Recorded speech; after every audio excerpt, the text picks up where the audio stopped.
اگلا سوال لیتے ہیں. اگلا سوال یہ ہے کہ حدیث کو صحیح یا ضعیف ڈکلیئر کرنا یہ بھی ایک اجتہادی مسئلہ ہے. تو کہتے ہیں کہ امام بخاری کا اجتہاد، امام ابو حنیفہ کا اجتہاد نہیں ہے، امام شافعی کا اجتہاد نہیں ہے. تو امام اب بخاری نے جب اس حدیث کو صحیح کہا، ان کا اجتہاد ہے، تو باقی ائمہ کے بھی تو اجتہاد ہے. بہت اچھا پوائنٹ ہے، یہ بہت اچھا پوائنٹ ہے. اور حقیقت میں یہ بات صحیح، ہم اسے اتفاق کرتے ہیں کہ حدیث پہ حکم لگانا اجتہادی مسئلہ. بلکہ اس میں میرا ایک آرٹیکل ہے تقریباً 17 سال پہلے کا لکھا ہوا ہے، شاید آپ کو انٹرنیٹ پہ مل جائے گا، کہ میرا آرٹیکل 15-17 سال پہلے آرٹیکل میں نے لکھا ہے. صرف اس کا ٹاپک یہ ہے کہ حدیث پہ حکم اجتہادی ہوتا ہے.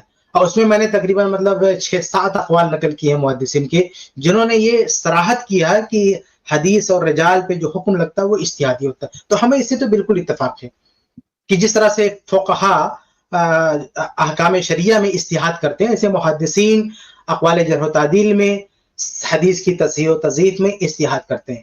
اب جو یہ اعتراض ہے نا کہ اگر آپ حدیث کے مجتہدین کی بات آپ مانتے ہیں تو فقہ کے مجتہدین کی بات آپ کیوں نہیں مانتے؟ بھائی ہم دونوں کے مجتہدین کی بات مانتے ہیں نا. اگر جیسے فقہ کے مجتہدین کی بات جہاں صحیح ہوتی ہے وہاں مانتے ہیں، اور حدیث کے مجتہدین کی بات جہاں صحیح ہوتی ہے مانتے ہیں، اور جہاں غلط ہوتی ہے ہم نہیں مانتے. اور یہ فقہ کی قاعدہ ہے نا، آپ کسی بھی فقہ کی کتاب میں جا کے دیکھ لیں، حتیٰ کہ فقہ حنفی کی کتاب میں بھی جا کے دیکھ لیں، اصول کی کتابوں میں، تو آپ کو یہ لائن ملے گی کیا؟ المجتہد قد یخطی و یصیب، کہ جو مجتہد ہوتا ہے وہ کبھی صحیح بولتا ہے اور کبھی غلطی کر جاتا ہے. تو یہ رول آپ کو ملے گا، یہ باقاعدہ قاعدہ آپ کو ملے گا، یہ فقہ کی کتابوں میں، اور خود حنفی فقہ کی کتابوں میں ملے گا کہ مجتہد صحیح بھی بولتا ہے غلط بھی بولتا ہے.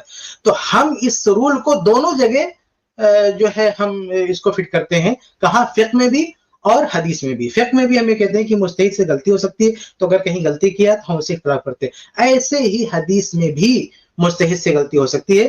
تو اگر کسی مجتہد نے کسی حدیث کو صحیح کہا ہے، اس سے غلطی ہو سکتی ہے. ہم نے کہا غلطی نہیں ہو سکتی. صحیح ابن خزیمہ میں کتنی حدیثیں ہیں مجتہد نے صحیح کہا ہے، ان کا اجتہاد ہے، ہم اسے اختلاف کرتے ہیں. صحیح ابن حبان میں کتنی حدیثیں ہیں، مجتہد نے صحیح کہا، ہم اسے اختلاف کرتے ہیں. مستدرک حاکم میں کتنی حدیثیں ہیں، امام حاکم نے صحیح کہا، ہم اس سے اختلاف کرتے ہیں. بلکہ بعض روایتوں کو تو منگھڑت بھی کہتے ہیں، موضوع بھی کہتے ہیں، جبکہ امام حاکم رحمہ اللہ نے صحیح قرار دیا. تو ہم تو اس اختلاف کر رہے ہیں نا. اب رہی بات بخاری مسلم کی، تو دیکھیے بخاری مسلم کا مسئلہ ایسا ہے، یہ مسئلہ صرف ان کے اجتہاد کا نہیں ہے، اس کے ساتھ اجماع بھی جڑ چکا ہے. یعنی صحیح بخاری صحیح مسلم کی اکثر حدیثوں پہ اجماع ہے. جس پر اجماع ہے تو اجماع کی وجہ سے ہم کہتے ہیں وہ حجت ہے. یہ لوگ بلا وجہ ہم لوگوں پر جو ہے تانو تشنیع کرتے ہیں کہ دیکھو یہ اجماع کو نہیں مانتے. بھائی اجماع، ہاں صحیح بخاری اور صحیح مسلم کی کچھ حدیثیں ایسی ہیں جو منتقد ہیں، جس میں نقد کیا، اس میں ہم مانتے ہیں کہ کسی کو اجتہاد کرنے کا حق ہے. لیکن جن حدیثوں کو، ان حدیثوں کو جو سلیکٹڈ حدیثیں، چند حدیثیں، ان کو چھوڑ کر باقی جو مسلم بخاری مسلم کی حدیثیں، چونکہ ان کے ساتھ اجماع امت اٹیچ ہو چکا ہے، اس لیے اجماع کی وجہ سے اب ان کا مقام قطعیت تک پہنچ چکا ہے. یہ صحیح ہے اور قطعی ہیں.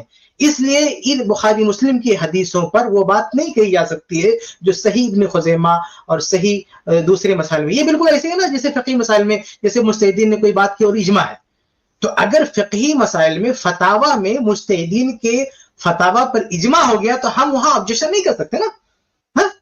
وہاں اجماعی مسائل میں جس فتاوی پر اجماع ہو چکا ہے، ہم یہ کہیں گے وہ صحیح ہے، اس سے اس طرح اختلاف نہیں کر سکتے. ایسی حدیث میں بھی جس کی صحت پر محدثین نے اتفاق کر لیا، اجماع کر لیا، ہم اسے اختلاف کی گنجائش نہیں دے سکتے اس سے. یہ پوائنٹ آپ سمجھیں. تو اجتہاد محدثین بھی کرتے ہیں، فقہا بھی کرتے ہیں، ہمیں یہ قبول، ہمیں اس سے کوئی اختلاف نہیں ہے. اجتہاد میں جیسے فقہا سے غلطی ہوتی ہے، ایسے محدثین سے بھی غلطی ہوتی ہے، اس سے بھی کوئی اختلاف نہیں ہے. لیکن جس طرح سے فقہ میں جن مسائل میں اجماع ہو جائے پھر آپ اسے غلط نہیں کہہ سکتے، ایسے ہی حدیث کی صحت و تصحیح و تضعیف میں جن روایات کے صحیح ہونے پہ اجماع ہو جائے یا جن روایات کے ضعیف ہونے پہ اجماع ہو جائے، اس میں آپ کوئی الگ بات نہیں کر سکتے. بخاری مسلم کا معاملہ یہ ہے کہ ان کی صحت پر اجماع ہو چکا، اتفاق ہو چکا.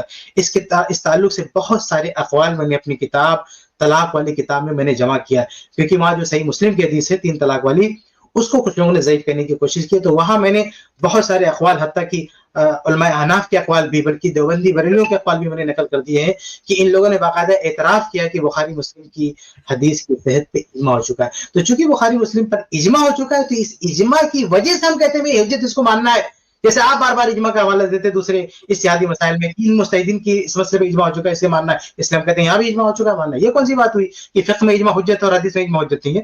جب دونوں جگہ اجتہاد ہو رہا ہے تو دونوں جگہ میں جن کے اجتہاد پر اجماع ہوگا حجت ہوگا، مانا جائے گا اس کو۔ جی شیخ، اس میں ایک اور پوائنٹ ہے، جیسے ایک ہے حدیث کا صحیح ہونا یا ضعیف ہونا، ایک ہوتا ہے وہ استنباط، وہ مسئلے کو جہاں سے جو انہوں نے ڈیڈیوس کیا ہے، جو انہوں نے فائنل نتیجہ بتایا ہے، اب وہ کئی حدیثوں پر ڈیپینڈ ہو رہے ہیں اور وہ حدیثوں کو لے کر نتیجے تک پہنچ رہے ہیں، آیات حدیث سب لے کر، سلف کا فہم وغیرہ لے کر نتیجے تک پہنچ رہے ہیں۔ تو اب یہاں پر امام بخاری جو کوئی بات کہہ رہے ہیں حدیث کی صحت کے تعلق سے، اور امام ابو حنیفہ رحمہ اللہ وہ احادیث وغیرہ کو لے کر کے کوئی نتیجے تک پہنچ رہے ہیں، تو یہ دونوں میں ایک فرق دکھ رہا ہے۔ ایک حدیث ہے نبی کا فرمان، اور ایک ہے ایک ہم دیکھتے ہیں کہ فقیہ کا فائنل نتیجہ، تو یہ دونوں میں بھی سیم بتا دینا، یہ کیسا لگ رہا ہے آپ کو؟ یہ تھوڑا سا میرے لیے واضح نہیں ہو پایا، یہ پوائنٹ واضح نہیں ہو پایا۔ جیسے ایک ہے انگریڈینٹ اور ایک ہے ڈش، کہ بھئی یہ انگریڈینٹس ڈال کر کے ڈش بنی، تو جیسے مان لیجئے ایک انگریڈینٹ کے بارے میں ہم بات کر رہے ہیں کہ یہ انگریڈینٹ صحیح ہے نہیں ہے، ایک ہوتا ہے وہ انگریڈینٹ صحیح بھی ہے تو ڈش صحیح بنی، برابر سے پکی کہ نہیں پکی، ہاں انگریڈینٹ تو سب صحیح تھے لیکن ڈش فائنل صحیح بنی کہ نہیں بنی۔ تو یہاں پہ یہ دو الگ باتیں ہیں، جیسے کہ ہم دیکھیں کہ ایک محدث حدیث کے تعلق سے بتا رہا ہے کہ حدیث صحیح ہے، بتا رہے ہیں کہ حدیث صحیح ہے یا ضعیف ہے، وہ اپنا ایک اجتہاد پیش کر رہے ہیں امت کے سامنے، اور ایک فقیہ ہے وہ ایک حدیث وہ لے رہے ہیں یا اور سارے دلائل جمع کر کے ایک نتیجے تک پہنچ رہے ہیں، تو وہ نتیجہ ہو سکتا ہے ان کے پاس ساری صحیح حدیثیں ہیں لیکن نتیجہ ہو سکتا ہے غلط آ گیا، انسان ہے، مسٹیک ہو سکتی ہے، ہاں۔ تو یہاں پہ دو چیزوں میں بھی ایک تضاد، ایک فرق دکھ رہا ہے، یعنی کہ نہیں، بالکل دونوں دیکھیے زید بھائی، یہ دونوں جگہ معاملہ سیم ہے جہاں تک میں سمجھتا ہوں۔ دیکھیے ایک فقی جو اپنا ایک اجتہاد پیش کرتا ہے اور بہت ساری چیزیں سامنے رکھتا ہے، حدیثیں، قرآن کی آیات، اقوال، فتاوے، یہ ساری چیز اس کی نظر میں ہوتی ہے، اس سے کہیں زیادہ چیزیں ایک محدث کی نظر میں ہوتی ہے، اس کے کئی گنا زیادہ۔ جیسے کہ کوئی ایک محدث کہتا ہے نا اسناد ہو صحیح، یہ آپ کو سننے میں دو ورڈ لگتا ہے، جیسے مجتہد کہتا ہے نا حرام، ایک ورڈ بولتا ہے یہ چیز حرام ہے، تو ایسے جب محدث بولتا ہے کہ اس کی سند صحیح ہے یا حدیث صحیح ہے نا، تو آپ کو سننے میں ایک دو ورڈ ملتا ہے لیکن اس کے پیچھے تحقیق کی ایک دنیا بسی ہوئی ہے۔ وہ اتنے سارے اقوال جرح و تعدیل کے، اتنے سارے محدثین اقوال، ایک ایک حدیث پہ، ایک ایک سند پہ، ایک ایک حدیث کی سندیں جانتے ہیں، کچھ بعض روایتوں کی طرق جو ہوتے ہیں وہ سینکڑوں میں ہوتے ہیں، ان سینکڑوں طرق کو سامنے رکھتے ہوئے وہ فائنل کوئی نتیجے ہوتا ہے۔ جتنی محنت ایک محدث کو ایک حدیث کو صحیح کہنے میں لگتی ہے اتنی محنت ایک فقیہ کو فتویٰ دینے میں نہیں لگتی ہے۔ تو یہ کبھی مت سمجھیے گا کوئی شارٹ کٹ ہے، ایک محدث نے صحیح کہہ دیا، ارے شارٹ کٹ نہیں ہے، یہ تحقیق کی اتنی بڑی دنیا ہے کہ ایک، اسی لیے بعض محدثین نے لکھا نا کہ اس فیلڈ میں بہت کم لوگ آتے ہیں، کیونکہ یہ علم اتنا مضبوط ہے اور اتنی محنت، اتنی قربانی مانگتا ہے کہ جو آدمی اس لائن میں گھسا اور اپنے آپ کو اس میں پوری طرح سے گم نہیں کیا، یہ علم اس کو ریجیکٹ کر دیتا ہے، اٹھا کے باہر پھینک دیتا ہے، وہ اس میں کچھ نہیں کر پاتا ہے۔ تو یہ حدیث میں جب کوئی حکم لگاتا ہے حدیث صحیح ضعیف ہے تو وہ کیا کرتا ہے، وہ جیسا بھی کسی نے کہا تھا نا تھوڑی دیر پہلے کہ محمد پہ اختلاف ہے، تو وہ اختلاف یہاں بھی ذرا بحث ہوتا ہے نا کہ کتنے لوگوں نے ثقہ کہا ہے، کتنے لوگوں نے ضعیف کہا، حدیث کی کتنے طرق ہے، کتنے اقوال ہیں، تو یہ بہت سارا ایک سمجھیے پورا سمندر ہے، اس سمندر میں غوطہ لگاتا ہے اور ایک ایک چیز فلٹر کرتا ہے اور فائنلی جا کے وہی بولتا ہے کہ حدیث صحیح یا ضعیف ہے۔ تو ایک فقیہ سے کہیں زیادہ محدث سے کی ایک محنت ہوتی ہے۔ اگر آپ کو اندازہ کرنا ہے تو آپ امام دارقطنی کی علل پڑھیے، تب آپ کو اندازہ ہوگا کہ پسینے چھوٹ جائیں گے کہ کیسے کسی حدیث کو ضعیف کہا جاتا ہے، کسی کو صحیح کہا جاتا ہے۔ محدث جو ہے وہ بھی ویسے ہی اجتہاد کر کے حدیث پر حکم لگاتا ہے جیسے ایک فقیہ حکم لگاتا ہے، اور ہم یہ کب کہتے ہیں کہ بھائی کہ یہ جیسے آپ کہتے ہیں کہ ایک فقیہ کی تقلید واجب ہے، ہم کب کہتے ہیں کہ ایک مجتہد کی تقلید واجب ہے، ایک محدث کی تقلید واجب ہے؟ ہم نے تو کبھی کہا ہی نہیں کہ ایک محدث کی تقلید واجب ہے۔ ہم تو جو بات فقہا کے بارے میں کہتے ہیں وہی بات محدثین کے بارے میں بھی کہتے ہیں کہ بھائی جیسے فقہا کے درمیان اختلاف ہوتا ہے تو آپ ہر فقیہ کی دلیل دیکھ کر کے اس پہ عمل کریں، تو ایسے ہی محدثین کے درمیان اگر حدیث پر حکم لگانے میں اختلاف ہو جائے تو آپ دیکھیں کہ کس کی دلیل زیادہ راجح ہے، اس پر عمل کریں۔ اب بخاری کا جب مسئلہ آتا ہے تو بخاری کی حدیثوں میں اختلاف نہیں ہو رہا نا، اس وجہ سے اس پر عمل کیا جا رہا ہے۔ جو ہم نے فقہا کے بارے میں کہا کہ فقہا میں اختلاف ہو جائے تو آپ یہ دیکھیں کہ کس کی دلیل زیادہ قوی ہے اس کے حساب سے عمل کریں. وہی بات ہم محدثین کے بارے میں کہتے ہیں کہ محدثین میں بھی اگر حدیث کی تصحیح کے متعلق اختلاف جائے تو آپ دیکھیں کہ کس محدث کی دلیل زیادہ قوی ہے اس پر عمل کریں. اب جو امام بخاری کا مسئلہ خاص یہ مسئلہ صرف امام بخاری کے ساتھ آتا ہے اور کسی امام کے ساتھ نہیں آتا. کہ امام بخاری کے مسئلے میں جیسا صحیح مسلم کسی حد تک کہ اس میں جو کہ امت کا اختلاف نہیں رہا، اتفاق ہو گیا ہے، تو یہ اتفاق خود ایک دلیل بن جاتا ہے، اجماع دلیل بن جاتا ہے. اس وجہ سے ان حدیثوں میں پھر جو ہے نا چھان پھٹک خصوصی طور پہ نہیں کی جاتی، بلکہ علماء نے پھر بھی کی ہے نا صحیح بخاری کی. ایسا نہیں کہ انہوں نے لکھا اور ادھر جو ہے ساری امت نے اس کو قبول کر لیا.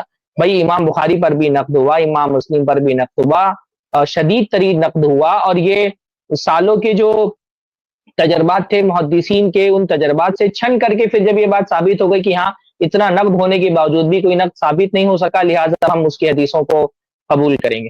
تو جب قبول کرنے پر اتفاق ہو گیا تو مسئلہ ختم ہو گیا. اب اور باقی جو جیسے امام بخاری کی دوسری حدیث کی کتابیں الادب المفرد ہے یا تاریخ ہے ان کی کتابیں، تو اس میں تو ایسا نہیں ہوتا کہ امام بخاری کوئی بات کہتے ہیں ہم لے لیتے ہیں، ہم تو اس میں تحقیق کرتے ہیں، دلیل کے مطابق جو صحیح ثابت ہوتا ہے وہ لے لیتے ہیں، جو نہیں ثابت ہوتا ہے وہ چھوڑ دیتے ہیں. الادب المفرد خود امام شیخ الالبانی رحمہ اللہ نے جو الادب المفرد ہے اس کو دو حصوں میں تقسیم کیا، اس کی صحیح حدیثوں کو الگ کیا، ضعیف حدیثوں کو الگ کیا ہے. تو ہم کہاں تھا امام بخاری کی ہر بات مان لیتے ہیں، ان کی کتاب میں لکھی ہوئی ہر بات مان لیتے ہیں.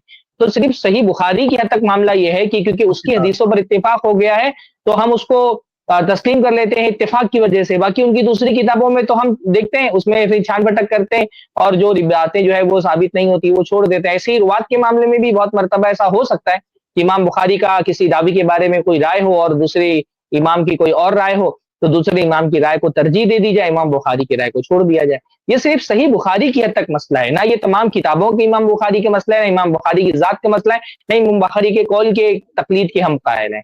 تو جو بات ہم فقہا کے بارے میں کہتے ہیں وہی بات ہم محدثین کے بارے میں بھی کہتے ہیں.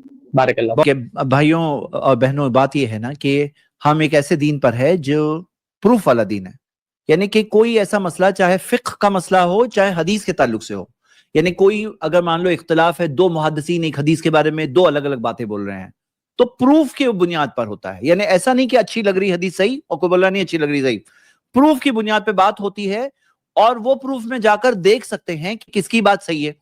چاہے فقہ کے اندر کوئی ایک مسئلہ ہے جو تضاد والا مسئلہ ہے، جب مان لو دو الگ باتیں ہیں تو ایسا نہیں ہے کہ آپ کو بولنا پڑے گا، کوئی غیر مسلم سوال پوچھے گا تو آپ کو بولنا پڑے گا کہ ہمارے دین میں یہ صحیح بھی ہے غلط بھی ہے، وضو ہوا بھی نہیں بھی ہوا، اور نکاح ہوا بھی نہیں بھی ہوا، طلاق ہوئی بھی نہیں بھی ہوئی، ایسے سینکڑوں مسائل ہیں. تو وہ تضاد والا دین نہیں ہے ہمارا دین ایسا دین ہے جس کے اندر کلیئر کٹ کوئی ایک بات ثابت شدہ ہے، کوئی ایک بات غیر ثابت شدہ ہے. اور جو مجتہد نے، جو فقیہ، جو امام نے پوری کوشش کی اور ان سے پھر بھی بھول ہو گئی تو بھی ہم اللہ سے یہی امید کرتے ہیں کہ ان کو وہاں پر ایک اجر ملے گا. ہم ان کا انسلٹ بالکل نہیں کر رہے ہیں اور اس میں ایسا سوچنا بھی نہیں چاہیے. یہاں پہ جس کی بات ثابت شدہ ہے لے لیں گے اور جس کی بات ثابت شدہ ہے نہیں لیں گے. ہاں سمپل بات ہے. اسی طرح محدثین میں کوئی حدیث اگر ثابت شدہ ہے یا تو نہیں ثابت شدہ ہے، یا تو صحیح ہے تو ضعیف ہے، دونوں تو نہیں ہو سکتی نا. پروف والا دین ہے، ہر چیز پروف کے ساتھ. ہمارے پاس صرف حدیثیں نہیں، حدیث کو بیان کرنے والے جو راوی ہے، راویوں کی زندگیاں ہیں وہ بھی سند کے ساتھ ہے. اور بہت بڑا الحمدللہ ہمیں وہ علمی جو ہمیں علمی طور پہ ساری خدمات ہے جو علماء کی وہ ہمیں ملی ہے، جن کی روشنی میں ہم دیکھ سکتے ہیں کہ کیا چیز ثابت شدہ نہیں ہے. لیکن یہ بھی کوئی عام آدمی استدلال نہیں کرے، علماء کی بات ہو رہی ہے، علماء کے جو اختلاف کے اندر کون سی بات صحیح ہے کون سی بات نہیں ہے یہ جا کے دیکھ سکتے ہیں انشاءاللہ. دراصل یہ ویڈیو اس اعتراض کا جواب تھا کہ کسی نے مفتی یاسر ندیم الواجدی حفظہ اللہ جو ایک دیوبندی عالم دین ہیں، ان کی اسٹریم میں ان کے اعتراضات جو تقلید کے متعلق ہوتے ہیں انہوں نے جواب دیا، تو ان اعتراضات کا جو جواب تھا وہ اہل حدیث علماء نے اپنی طرف سے دینے کی کوشش کی ہے. جزاک اللہ خیر شیخ کفایت اللہ ثنابلی حفظہ اللہ، جزاک اللہ خیر شیخ سرفراز فیضی حفظہ اللہ.